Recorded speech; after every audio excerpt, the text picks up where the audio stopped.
The Jergen's Journal, featuring Walter Winchell. Mr. Winchell, whose famous column appears in the Los Angeles Herald-Express and other newspapers with more than 25 million readers, is brought to you by Jergen's, the lotion for soft, smooth, romantic hands. And now to the editorial room of the Jergen's Journal and Walter Winchell. Good evening, Mr. North and South American by shortwave overseas. Let's go to press. Flash. Guam. The fall of Naha, Okinawa's capital, may come in the next few hours. Our Marines are banging toward the heart of that capital right now. Paris. Supreme Headquarters declares that it has no confirmation of the reports that Heinrich Himmler, rat number 2, is under arrest. Not confirmed. Moscow. More than 1 million Germans, including nearly 100 generals, have been captured by the Russians since last Tuesday. Portland, Oregon. The story behind the killing of several children and others in Oregon recently when they touched a mysterious and strange object must remain a military secret until after the war with Japan. San Francisco. The charter at the Security Conference will be ratified by all. But the unfinished business, that means the Poland matter, will be settled by President Truman, Stalin, and Churchill alone somewhere overseas. Washington. The newspaper headlines will shortly reveal an unhappy flash concerning one of the greatest and the bravest admirals. Behind the international front. Exclusive. Paris. Highly informed sources believe that this is the lowdown on the missing Polish diplomats. The Poles were arrested without Moscow's knowledge by the Russian generals. Moscow, deeply embarrassed, had no option but to brazen it out. Of the deepest political significance is the fact that Joseph Stalin does not have full control of the Russian generals.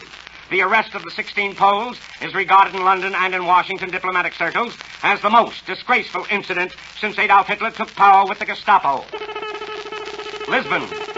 Nothing but its appease of friends in the United Nations capitals can forestall the collapse of the Franco government. Only lack of arms prevents another Spanish Civil War. Manila. The proclamation of President Truman indicating that unconditional surrender will save Japan from annihilation has had a profound effect on Japanese industrialists. Instead of dying by inches, Japan may crack wide open. Militarily, Japan is even more hopelessly defeated than Hitler was on D-Day. Rome. Exclusive. The reported and purported territorial aims of Great Britain in the Mediterranean are pure bunk. This reporter categorically states now that the Italian armistice terms grant no territory to anyone. Your reporter further states that at the time FDR declared the Atlantic Charter applied to Italy, Mr. Churchill told Roosevelt that Great Britain had no intention of acquiring additional colonies. New York City.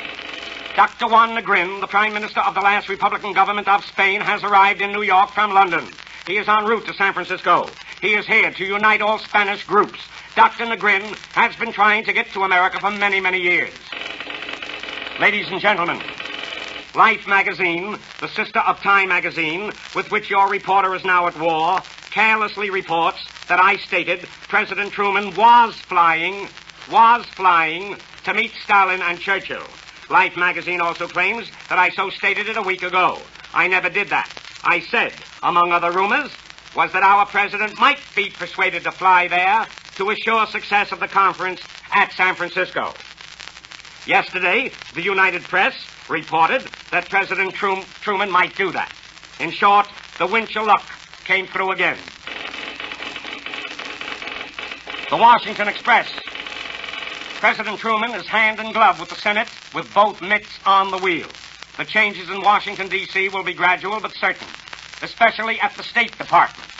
Washington thinks that Stassen and Saltonstall, or Stassen and Lodge, or Warren and Stassen will be the 1948 Republican ticket for the presidency.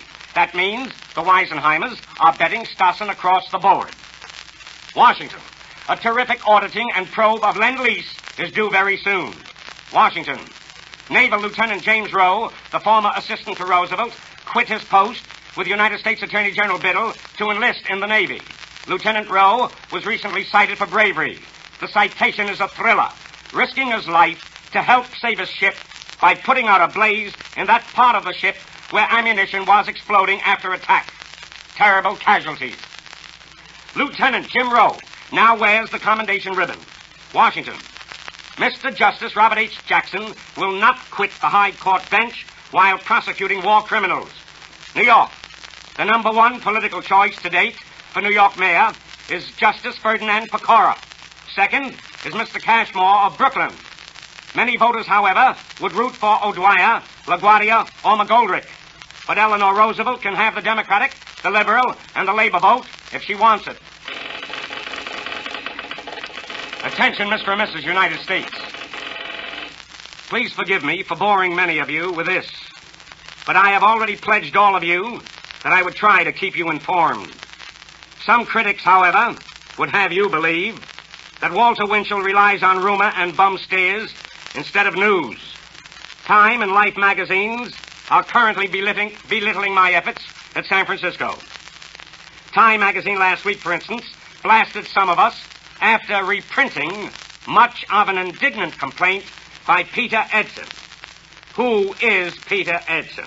Well, Mr. Edson writes for the Scripps Howard newspapers. Mr. Edson wrote that show-offs and expert amateurs at the conference were, quotes, disgracing the respected members of the press who get their news straight, not wrong. He means such as Mr. Edson, I suppose. This is the very same Peter Edson, ladies and gentlemen, who on Tuesday last scooped us all by reporting that Woodrow Wilson's daughter had told him exclusively that President Wilson died believing the United States was right by staying out of the League of Nations. Mr. Edson's story was played up very big by the New York World Telegram, his home paper in New York, the New York Mirror, and many other papers. That was last Tuesday. Next day, all concerned had to carry the denial by Mrs. Woodrow Wilson. Time magazine, in my opinion, ought to be more fussy about from where it reprints its alleged news. A reporter's report to the nation with the help of my radio colleague for 14 years, Ben Grauer. Walter, the publishers and editors of Reader's Scope magazine each year honor an American in public life who, in their opinion, has made the outstanding contribution to the fight against Native American fascists. This year, the honor goes to you. And here's an excerpt from the plaque by sculptor John Begg, which is presented to you, and I quote, "To Walter Winchell, refusing to recognize any interest except the fundamental interest of preserving democracy in America, Walter Winchell has never given ground, never hesitated to denounce, to attack, to scourge the fascist enemies of America. We therefore feel proud to make this award and to present to Walter Winchell a check for $5,000, confident that he will select a member of the armed forces who, as an outstanding fighter against fascism on the war front, reflects America's determination to crush fascism everywhere." That's the end of the quote. And now, Walter, I'd just like to add my own personal congratulations to you on being chosen for that award. I don't think anyone knows better than I what courage it's taken to carry on the fight. Thank you very much, Ben. To the editors, the publishers, and the staff of Reader's Scope magazine, thank you, gentlemen, for being chosen as a symbol in the fight. But I think it is clear to everyone the world over that the real symbol against fascism is our own glorious country. Each of us, lucky enough to be part of these United States, is proud of its struggle in the fight for human rights, decency, and justice. You ask me to select an outstanding American fighter on the war front and give him this $5,000 check for his heroic efforts. Who can say which of our servicemen has done the most? Who? Each is doing his full share. Many thousands have given their lives. No, I cannot select any one person. And so I herewith give the $5,000 cash award from Reader's Scope magazine to the Army Emergency Relief Fund, the Navy Relief Society, and the Coast Guard Welfare Fund. Navy relief, as you know, includes our wonderful Marines, too. A soldier, a sailor, and a Marine are here with me now at the microphone. Gentlemen, here it is, $5,000. Thank you, Reader's Scope, in behalf of all American servicemen. Manila. The big Del Monte Air Base in northern Mindanao was captured tonight by the American 40th Division. Moscow. Izvestia, Moscow's official organ, wants to know why Goering hasn't been hanged as a gangster. Well, that's a fair enough $64 question, Mr. and Mrs. Moscow. Hitler always did say that we Americans are softies. Attention, Congressman Hollis of Washington, D.C. Mr. Congressman, here is another of those irritating stories about Nazi prisoners of war over here. A citizen of Lawrence, Kansas, just telegraphed me as follows. The May 13th Tabor column in the Topeka, Kansas Daily Capital stated as follows, quotes, at Concordia, Kansas, where 2,500 German officers are concentrated, the United States Army caters to the Nazis as though they were kings. They get more food than our soldiers get. Ponies, radios, luxuries, and all sorts of leniency beyond imagination. They even celebrated Hitler's birthday at this camp, the worst managed in the country. The punishment for the prisoners of war was the loss of 1 can of beef. End quotes. How much more? And now to beat the red hand around the clock. A report to President Truman. My dear Mr. President, in response to your appeal that today be observed as a day of prayer, I learned from many sources that churches all over the nation were crowded to capacity. Private First Class Erwin Hoffman of Nanjamoy, Maryland. Thank you very much, soldier. Herman called me Maya Goering, in my opinion, should be shot with bullets made from his phony medals. Attention, New Yorkers and Washington. Don't miss tomorrow's edition of PM, the New York newspaper. PM. I said newspaper. It prints the news accurately. It has the inside story tomorrow in PM of a free-for-all fight between some of us over a British general I exposed over the Blue Network last March. Goodbye, General Fuller. Ta-ta! Miss Kathleen Fisher, 2 teeth old of Los Angeles. Mr. Darrell Zanuck's version of A Bell for Adano opens at the Music Hall in July. What a timely break for 20th Century Fox. John Hershey's great novel just won the Pulitzer Prize, and Mr. Zanuck timed it on the schnozola. Mrs. Sam Hoffman of New York City. I did not see Common Ground, but the Brooklyn Eagle critic, Mr. Arthur Pollock, and some others have already testified to what a very fine play it is.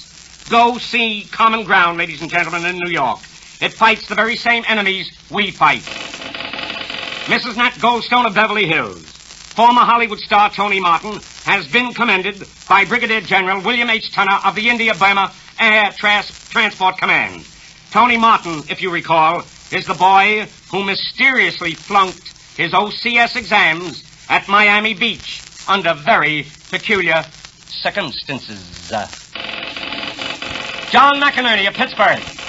I agree with you, sir.